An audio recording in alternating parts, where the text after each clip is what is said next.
কিন্তু হারামখোর কোনোদিন মহাসমুদ্রে ডুবে থাকলেও পাক হবে না।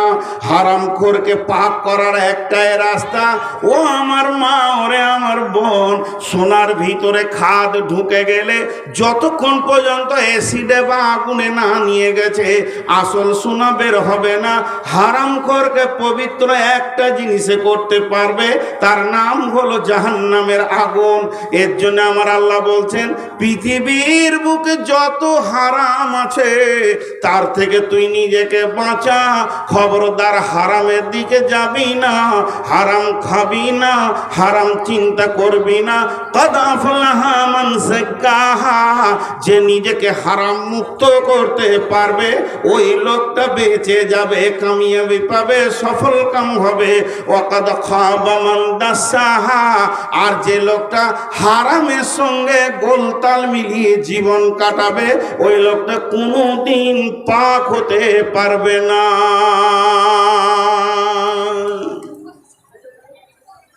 কথাটা বোঝাতে পারলাম? আরে হ্যাঁ না বলে না? সুদ খাওয়া হালাল না হারাম? হালাল। মাশাআল্লাহ, এই গাঁয়েই বাস করবো রে ভাই। আপনি এগুলো শিখাচ্ছেন নাকি? দেখেন ভালো মৌলবি পেয়েছেন আপনারা। সুদ খোয়া, সুদ খোয়া হারাম। তো সব থেকে বড় সুদখোরের নাম হচ্ছে হযরতে আব্বাস রাদিয়াল্লাহু তাআলা আনহু, রসুলের নিজের চাচা। আরবে এত বড় সুদখোর আর কেউ ছিল না, বুঝছেন? কিন্তু হযরতে আব্বাস যখন কালেমা পড়লেন, নিজেকে পবিত্র করতে গেলেন, রাসূলুল্লাহ সাল্লাল্লাহু আলাইহি সাল্লামের কাছে তৌহিদের পানিতে গোসল করতে গেলেন, তো উনি আল্লাহ রসুলের কাছে কালেমা পড়লেন, আশহাদু আল্লা ইলাহা ইল্লাল্লাহু ওয়া আশহাদু আন্না মুহাম্মাদান আবদুহু ওয়া রাসূলুহু। কালেমা পড়া হয়ে গেল। কালেমা যে শেষ হয়ে গেল, বিশ্ব নবী ঘোষণা দিয়ে দিলেন, ও আরবের মাটির লোক, আমার চাচা এতদিন বেঈমান ছিল, সে সুদের ব্যবসা করেছে, আজকে সে কালেমা পড়ে নিয়েছে, আর আমার চাচা সুদ খাবে না এমন গোসল করেছে, আর ময়লার সঙ্গে নিজেকে মিশাবে না। অতএব তোমরা যারা আমার চাচার কাছে টাকা ধার নিয়েছো সুদের উপরে, তারা আজ থেকে শুনে নাও, তোমাদেরকে আর সুদ লাগবে না, শুধু আসলটাই দিলে হয়ে যাবে। এই ঘটনা যখন বিশ্বনবী বলে দিলেন আরবের লোককে, তখন একজন দৌড়ে গিয়ে বলছে, ও আব্বাস, তুমি কি বড় লস করলে আব্বাস, তোমার ভাতিজা, তোমার ভাইপো, তোমার ভাস্তা এমন ঘোষণা করে দিল মজলিসে, আমার চাচার আর সুদের টাকা লাগবে না, তোমার তো লাখ লাখ টাকা লস হয়ে গেল। হযরত আব্বাস যে ঘোষণা দিতে, ও আরবের লোক শোনো, মক্কার লোক, মদিনার লোক শোনো, আমি এতদিন বেঈমানি জগতে ডুবেছিলাম, মুশরিকের চেম্বারে ডুবেছিলাম, এত জঘন্য জায়গায় ডুবেছিলাম, ওই জন্য আমার হাতে পায়ে যেমন পায়খানা পেশাব লাগে, সুদ মদ সবই লেগেছে। আজকে আমি তৌহিদের পানিতে গোসল করে নিজে পবিত্র হয়ে গেছি, আর আমার গায়ে ময়লা নাই, এক তিল ময়লা নাই, আমি পরিষ্কার হয়েছি। আমার ভাতিজা আমাকে পরিষ্কার করে দিয়েছে, পূর্বের গুনাহ আমার মাফ হয়ে গেছে, আমার গায়ে একটা কলঙ্কের দাগ নাই। তো আমি আল্লাহ পেয়েছি, রসুল পেয়েছি, পবিত্র দিন পেয়ে গেছি। এই খুশিতে আমার ভাতিজা যে ঘোষণাটা করেছে সুদ লাগবে না, আসলটা লাগবে, যোগ্য ভাতিজা ঠিক কথা বলেছে। তবে আমি আর একটু অফার দিছি, আমি আসলটাও মাফ করে দিলাম। ঈমান আনার সঙ্গে সঙ্গে কাজ কেমন? তাহলে বলেন, এদের সাবানটার ভিতরে কয়লা ছিল না, কাপড় কেচেছে, কাপড় সাফ। আর আমি নামাজি, আমি পরেশগার, আমি আলদাবাই, আমি মিথ্যা বলি, আমার সুদের ব্যবসা আছে, আমার এনজিও আছে, আমার অনেক গ্রুপের সঙ্গে টাকা দেওয়া আছে মা বোনেদের, অথচ ও নামাজি। আচ্ছা বলেন, ও পবিত্র আছে? সাদা কাবরে পেশাব পায়খানা সব কিছু লেগে আছে। আল্লাহ বলছে তুই ফেঁসে গেছিস, হয় পরিষ্কার সাদা হ, আর না হয় ময়লা নিয়ে থাক। আপনাদেরকে বুঝাতে পারলাম? আমি এতক্ষণ কি বুঝালাম? টোটাল আমার বক্তব্য আমি 1 ঘন্টা দিয়ে ফেলেছি। 1 ঘন্টায় আপনাদেরকে কি দিলাম? যদি এখন জালসাটা বন্ধই হয়ে যায় বা আমি মারা যাই, আগামী কাল সকালে আপনার বিআই আপনাকে ফোন করে বলবে ভাই জালসাটা হলো? বলে হ্যাঁ হয়েছে। ভাই নূর মোহাম্মদ এসেছিল? বলে হ্যাঁ এসেছিল। তো মারাই গেল। তো উনি বক্তব্য রেখে গেছেন মাত্র 1 ঘন্টা। 1 ঘন্টায় আপনি কি পেয়েছেন? আপনি বলবেন আমি 1 ঘন্টা তো ওনার কাছ থেকে একটা জিনিস পেয়েছি। আল্লাহর কাছে যদি সফল পেতে হয় তো নাপাক হারাম থেকে নিজেকে বাঁচাতে হবে। যে হারাম থেকে বাঁচবে সে সফলতা পেয়ে যাবে। আর সফলতাটা কত গুরুত্ব, সফলতাটা কত গুরুত্ব, সফলতাটা কত গুরুত্ব, সফলতাটা কত গুরুত্ব। ওহি বন্ধ হয়ে গেছে, নতুন হাদিস তৈরি হচ্ছে না, কিন্তু আল্লাহর তরফ থেকে সফলতার ডাক প্রতিদিন 5 বার চলছে। চলছে কি চলছে না? এরা হ্যাঁ না বলে না। আর ওই বেটা ছেলেটি ওইদিকে দাঁড়িয়ে আছে, তোদের শাশুড়ি ওইদিকে আছে নাকি রে? বেয়াদবের দল। পানি খায় আছে বলে বাস। আর কতক্ষণ? 10 মিনিট লাগে। আমার কতক্ষণ? তার কত ওরা বলছেন না তো। আর কত আমাকে দুটো কালেকশনও করতে হবে, সময়টা বলবেন তো সেরকম করে হবে। দেখেন উঠছেন কেন? ওই মিয়া বই আছেন বাংলাদেশের ভাষা। জি বসেন বসেন। হ্যাঁ কি হলো? ওরা বসবে না। বসিয়েন না ভাই, হাতগুলো ধরে বলছি। যদি বসে যান তা আপনাদের মান সম্মান চলে যাবে, কারণ আপনার বাপ দাদারা জীবনে বসে নাই। ওই মোবাইলওয়ালা তুই আগে বস। আর এখানে মোবাইলওয়ালারা এমন করে মোবাইল দিয়েছে, সাবুদ্দিন এটা মোবাইলগুলো এদিকে আনতে আনতে কত দূর এনেছে, এখানে রাখলেই হতো। আর বলবো না কিছু। জি আপনারা আমার সঙ্গে 2-3টি প্রশ্ন করে আমি জানবো যে এত দূর কি বুঝলেন। সফলতার ডাক বন্ধ হয়েছে? বলেন বন্ধ হয়েছে? আর যে নিজেকে সমস্ত হারাম থেকে মুক্তি করতে পারবে সে বেঁচে যাবে, সফলতা পাবে। আর যে গোলতাল মিলিয়ে থাকবে ও পাবে না। এই পর্যন্ত বক্তব্য হলো। জি না আর আধ ঘন্টা না না 15 মিনিট যায় না। এরকম করিয়েন না, তাহলে এটাই শেষ বছর আপনাদের সঙ্গে। মানে আমি একটা সুগারের রুগী, 480 সুগার নিয়ে বকছি, আর এই টেনশনগুলো নেবো না। পরিষ্কার কথা। 2.5 ঘন্টা অত আমার বাপেরও দম নাই যে 2.5 ঘন্টা আপনাদের এখানে বকতে আসবো। 2 ঘন্টা 1.5 ঘন্টা এই সব জায়গায় বললাম এবছর 1.5 ঘন্টা। হ্যাঁ না পারবো না 2 ঘন্টা। মেশিন লয় মানুষ, চাপ সৃষ্টি করবেন না, পেছন থেকে বলে দিচ্ছি। তাহলে আপনারা কি হলো? জি বলেন, কিছু বলছেন? আপনাকে জিজ্ঞেস করছি, কিছু বলছেন?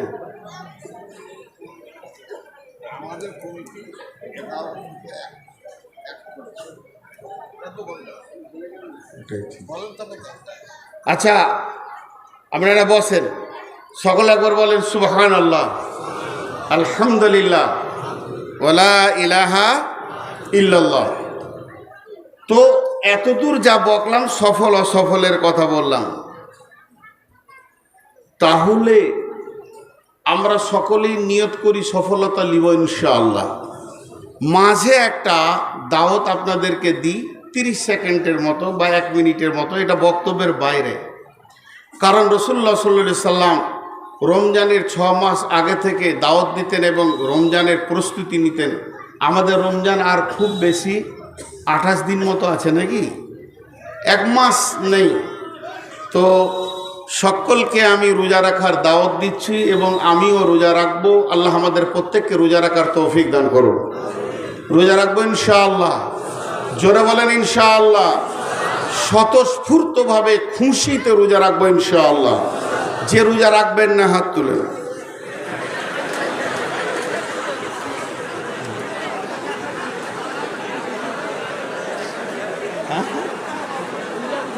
উল্টা বুঝেছে।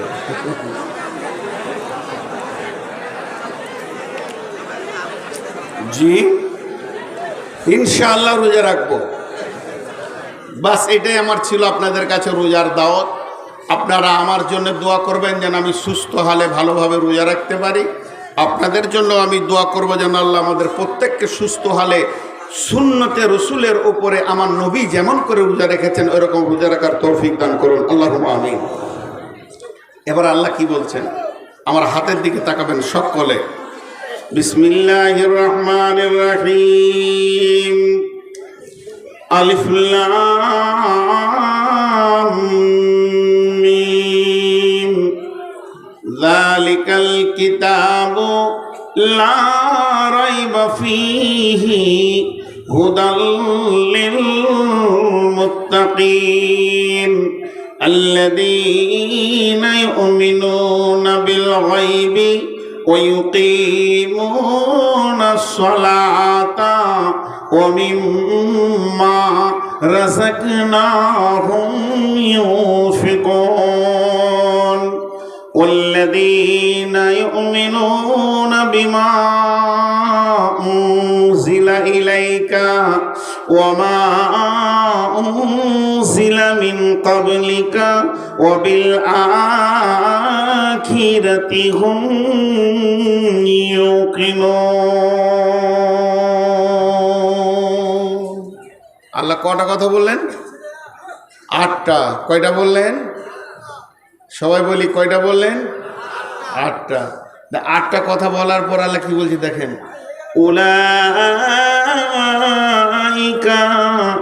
আলা হুদাম মির রাব্বিহিম ওয়া উলাইকা হুমুল মুফলিহুন।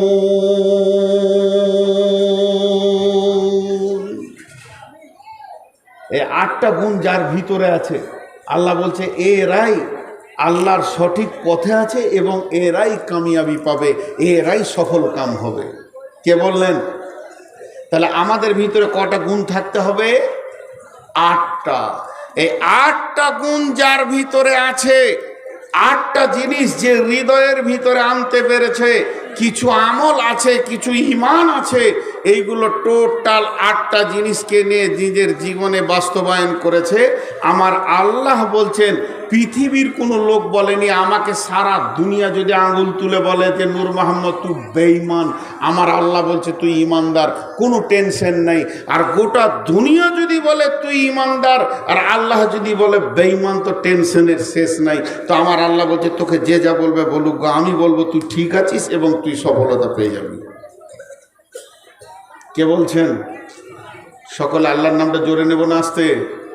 কে বলছেন? মাশাআল্লাহ। এবার 8টা গুণিয়ে দিই আপনাদেরকে। আলিফ লাম মিম, এগুলো হরফে মুকাত্তা, এগুলো কাটা কাটা হরফ। এক একটা অক্ষরে 10টা করে নেকি আছে। আর এর মূল তথ্য একমাত্র আল্লাহ ছাড়া কেউ জানে না। ওয়াল্লাহু আ'লামু বিমুরাদি। এই আলিফ লাম মিম, আলিফ লাম মিম, আলিফ লাম র, আবার কাফ সদ, তো কাফ আইন হা, এইগুলো যে যতগুলো হরফে মুকাত্তাআত কোরআনের ভিতরে এসছে, ইয়াসিন নুন, এইভাবে যে কোরআনের ভিতরে হরফে মুকাত্তাআত আছে, এই হরফে মুকাত্তাআতগুলো কি গভীর তথ্য আছে আর কেনই বা এইভাবে হরফগুলো আছে, টোটাল খবরটা কে জানেন? আল্লাহ বাস। কিন্তু এক বেঈমানের দল, কথা সাইডে বেড়ে যাচ্ছে, না বলে থাকতে পারছি না। বেঈমানের দলরা বলে যে এর আসল তথ্য আমাদের পীর সাহেবের কাছে আছে। জি বলে কি বলে না, যে পীর সাহেবের কাছে আছে। এর তথ্যবহুল কথা পীর সাহেব ছাড়া কেউ জানে না। পীর সাহেব নিজেই জানে না যে ও কোন অবস্থায় আছে, আবার ইয়ার তথ্য কথা বলবে।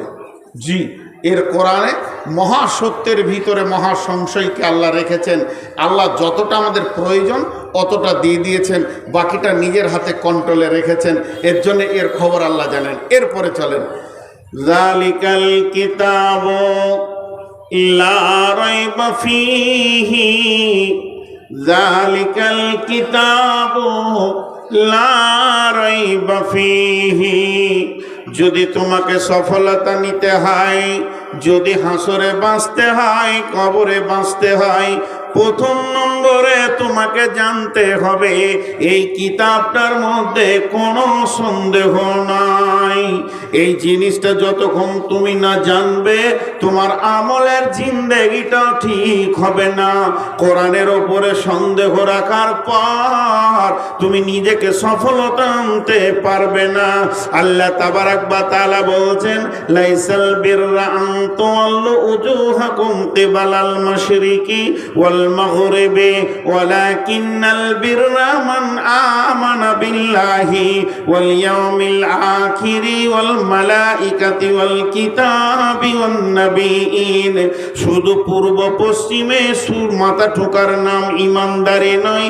যদি তুমি প্রকৃত ইমানদার হয়ে নিজেকে বাঁচাতে চাও, আল্লাহর ওপরে ঈমান আনো, আখিরাতের ওপরে ঈমান আনো, ফেরেশতার ওপরে ঈমান আনো, কিতাবের ওপরে ঈমান আনো।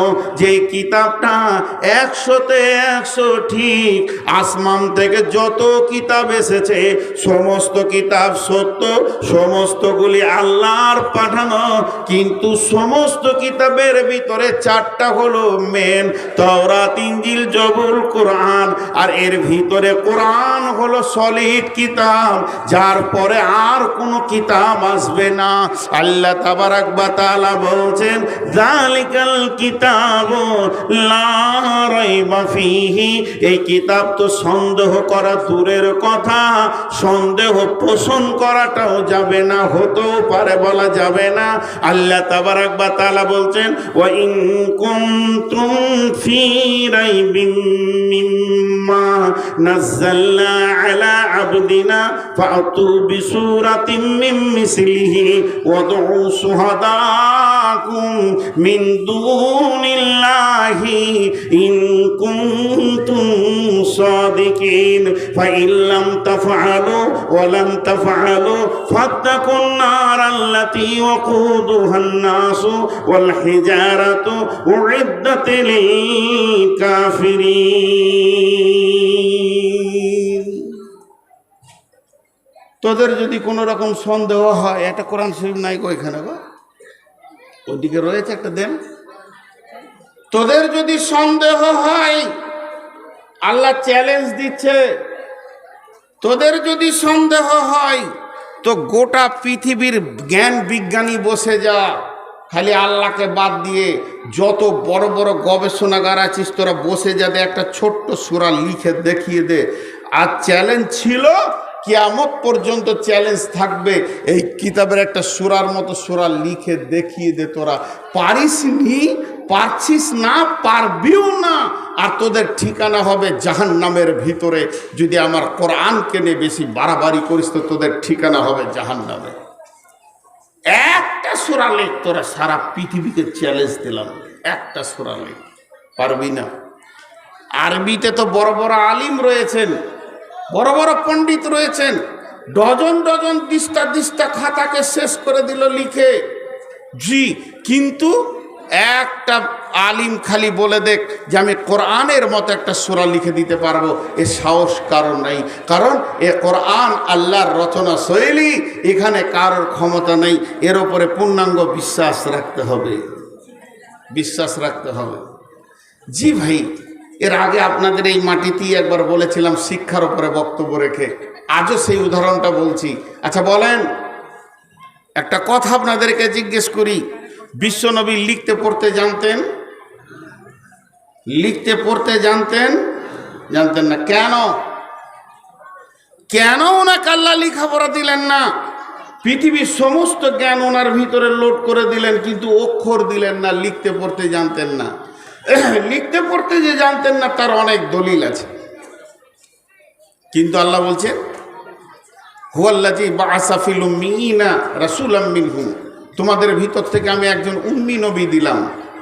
তবে এটা বলবেন না তিনি মূর্খ ছিলেন, এটা বলবেন না তিনি অজ্ঞ ছিলেন, নাউজুবিল্লাহ সুম্মা নাউজুবিল্লাহ, তিনি পণ্ডিত ছিলেন, পৃথিবীর সেরা পণ্ডিত ছিলেন, কিন্তু আল্লাহ তাকে অক্ষর দেননি, বিনা অক্ষরেই তিনি ছিলেন। কেন? ছোট্ট করে একটা উদাহরণ দিই। এখান থেকে একজন আমাকে একটা চিঠি লিখেছে বর্ধমানে, গোটা চিঠিটা পড়লাম, শেষকালে নিচে দু চারটা খারাপ কথা লেখা আছে যে তোকে যদি কোনোদিন শঙ্করপুর শেরপুর এলাকায় পায় তো ভালো করে জুতাবো। আমার মনে রাগ হলো, চিঠিটাকে আমি ভালো করে রেখে দিয়েছি যে ওই এলাকায় গেলে দেখাবো। নিয়ে এসে মৌলানা ভাইকে বলছি, ভাই আপনার কি দোষ করেছে, এটা লিখলেন কেন? কেন আপনি লিখলেন? উনি একজন আলেম মানুষ, চট করে আল্লাহর কসম খেয়ে নিলেন, ভাই আমি আল্লাহর কসম বলছি আমি ওটা লিখিনি। তখন আমিও বলছি আল্লাহর কসম ওটা আমি লিখিনি, যে আমি লিখে আপনাকে অপমান করছি তাও না। সন্দেহ কাকে হবে? যে চিঠিটা নিয়ে গিয়েছে তাকে, যাদের ভিতরে ঝগড়া লাগাইছে ওই। সন্দেহ হবে কি হবে না? কিন্তু চিঠি যে নিয়ে গেছে সে আবার মূর্খ, সন্দেহ করা যাবে? জোরে বলেন যাবে? তা আল্লাহ তাবারাক ওয়া তাআলা বলছেন এই মহা সত্য চিঠিটা রে আমার গোলাম ও আমার বান্দা বান্দি, তোদেরকে আমি দিয়ে পাঠালাম, তোদের কাছে আমি পৌঁছালাম, কিন্তু যাকে আমি পিয়ন বানালাম তাকে মূর্খ করে দিলাম। এই জন্যে পৃথিবীর কেউ বলবে না যে নবী মুহাম্মদ সাল্লাল্লাহু আলাইহি সাল্লাম দু কলম লিখে দিয়েছে। এটা আবু জাহেল বলেনি, উমাইয়া বলেনি, বেঈমানরা বলেনি, এবং পৃথিবীর কেউ বলবে না, কারণ এটা আল্লাহর কিতাব, তিনার কাছে এসেছে, তিনি বলেছেন। আর যারা কাতিব ছিলেন লিখক তারা লিখেছে। অতএব বন্ধুরে এর ওপরে কোনো সন্দেহ করা যাবে না।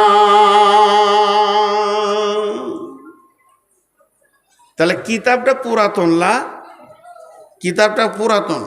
ক্বালা আসাতিরুল আউয়ালিন, বেঈমানেরা বলবে যেটা আগেকার কিতাব। জানেন কোরআন প্রতিদিন আপডেট, নতুন, প্রতিদিন নতুন। কেন?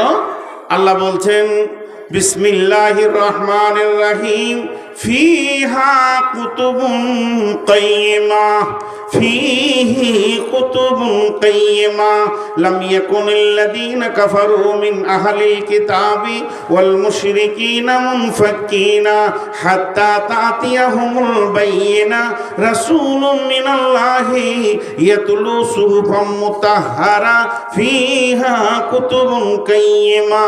এটা হলো প্রতিষ্ঠিতমূলক কিতাব। এটা এমন কিতাব যেদিন জন্ম নিয়েছে রসুলের জামানায় যে পাওয়ারটা ছিল, যে ক্ষমতাটা ছিল, একই ক্ষমতা আজও আছে। আর যেদিন পশ্চিম দিকে সূর্য উঠে পৃথিবী ধ্বংস হবে সেই দিনও একই ক্ষমতাতে থাকবে। এর আশ্রয়ে এর কাছে যদি কেউ হেদায়েতের উপকরণ নেয়, যেমন উমর আবু বকরকে রাস্তা দেখিয়েছেন ওই রকম আজও আমাদেরকে রাস্তা দেখাবে। অতএব এটা প্রতিষ্ঠিতমূলক কিতাব। আল্লাহ তাবারাক ওয়া তাআলা বলছেন কিতাবটার উপরে তুমি 100তে 100 বিশ্বাস আনো, কোনো রকম সন্দেহ করবে না। জালিকাল কিতাবু লা রাইবা ফীহি। এবার 2 নম্বরে বলছেন হুদাল লিল মুত্তাকিন, যে ভীতু হবে, আল্লাহকে ভয় করবে, এই কিতাব তাকে আল্লাহর রাস্তা দেখাবে। কিতাবকে প্রশ্ন করেন তুমি এসেছিলে কখন আর কেন এসছো? কিতাব উত্তরে বলবেন বিসমিল্লাহির রহমানির রহিম।